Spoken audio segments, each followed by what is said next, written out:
Elefantes têm cérebros maiores do que os humanos.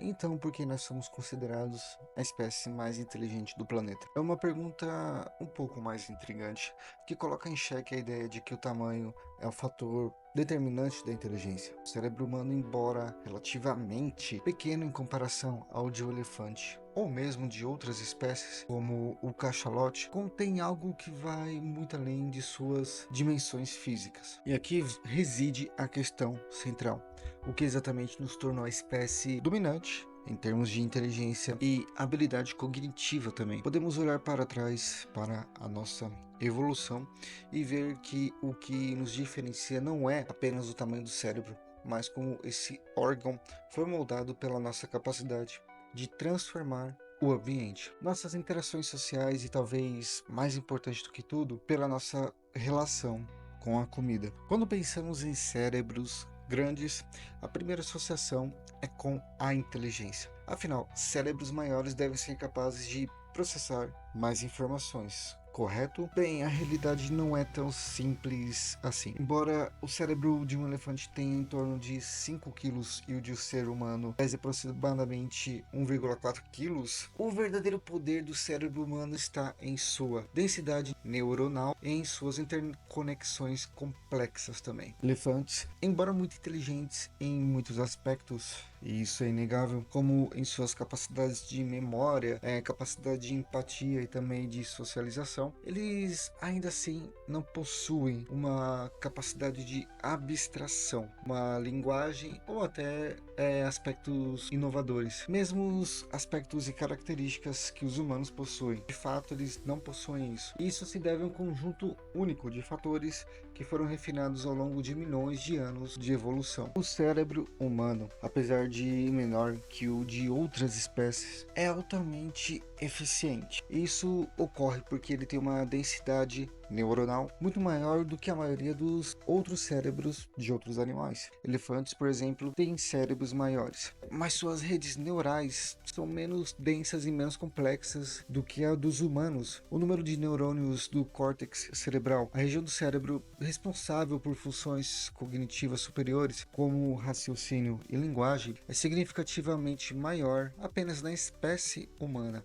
Essa densidade extra significa que, embora nosso cérebro seja menor em termos absolutos e físicos, ele consegue assim realizar mais com menos. E essa eficiência foi moldada ao longo de nossa evolução por uma série de fatores que podemos dizer que são fatores únicos, que se destacam como verdadeiros fatores evolutivos para que a inteligência humana tenha realmente ocorrido. Because I didn't lose consciousness.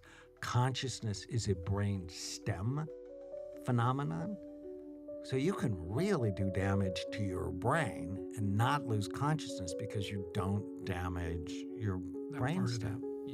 Yeah. Aqui começa um dos capítulos mais incríveis da história humana: o fogo. Uma descoberta que separou nossos ancestrais de praticamente todas as outras espécies e que desempenhou também um papel importante no desenvolvimento de nosso cérebro no decorrer da história humana. E não estamos falando apenas de calor e proteção, mas também estamos falando da cozinha. Quando o Homo erectus começou a cozinhar seus alimentos, algo muito bom aconteceu. Cozinhar não apenas tornou a comida mais fácil de digerir, mas também aumentou o valor nutricional dos alimentos, permitindo que nosso cérebro, um órgão que consome enormes quantidades de energia, crescesse e assim se tornasse mais eficiente também. Os alimentos cozidos são mais fáceis de mastigar e também de digerir.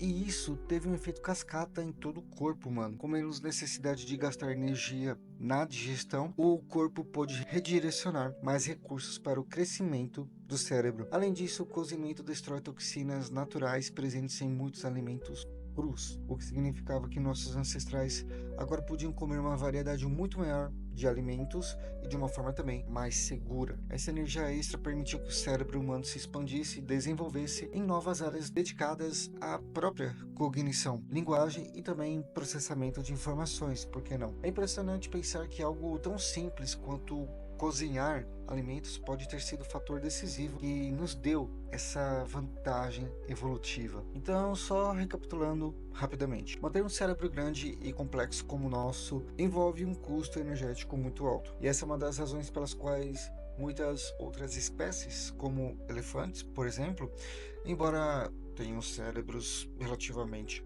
bem maiores comparados aos nossos, não evoluíram para desenvolver as mesmas capacidades cognitivas até então.